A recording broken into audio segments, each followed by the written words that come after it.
Hey girls, why is Mr. Espinoza teaching us controversial issues?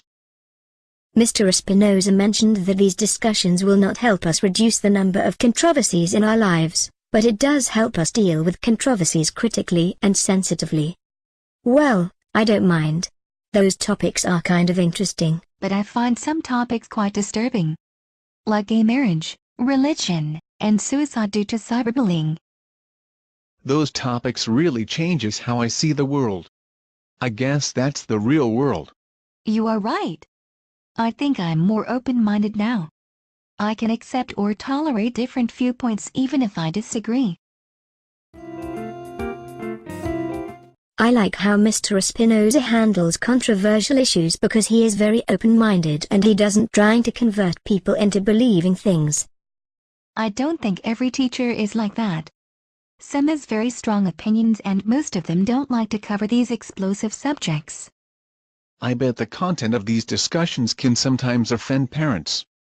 Do you think teachers get in trouble for exposing us to topics our parents wouldn't talk at home? I am sure teachers know their code of conduct. Mr. Espinoza sent home a consent form for parents to sign, remember? Yup. It wasn't mandatory to be part of the discussion. We had the choice of spending time at the library instead. I wouldn't want to miss those provocative discussions. Last week John got so mad during the discussion. Were you guys there? Oh, I missed it. I was at the science field trip. What happened? Mr. Espinoza was talking about European settlers and Aboriginals in Canada. The job of RCMP was set up as government military to get rid of the natives, so that they can put the railway through and protect themselves. The settlements basically bullied the natives. So how's that controversial? John's dad is a RCMP officer and he finds it offensive. He always sees his dad as a hero who protects and works for the citizen. Was he okay by the end of the discussion? John was fine. Mr. Espinoza set up the tone right before the discussion. He went over the topic of mutual respect and taught us how to clearly state our facts and opinions. Although controversies challenged our beliefs, values and worldviews, it provided us with opportunities to comprehend, reflect, practice and make commitments and act. You are right. Let's take a walk while chatting.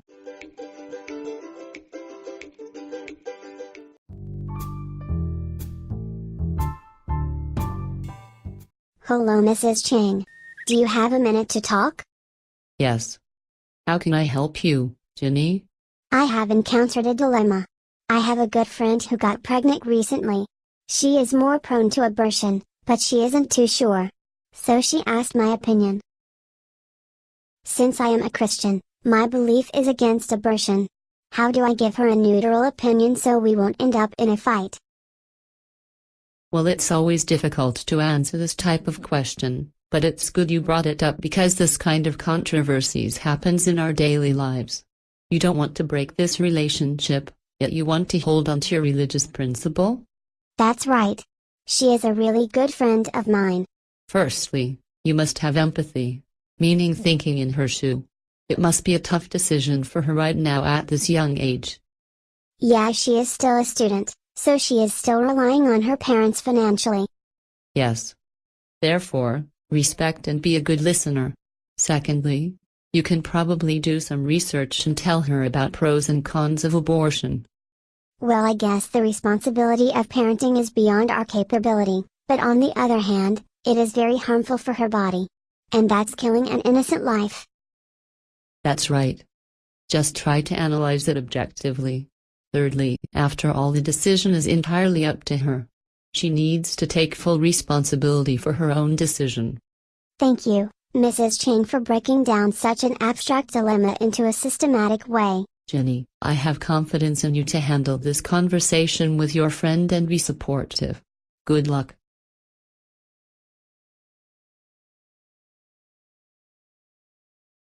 I can't believe we just witnessed a real-life controversy.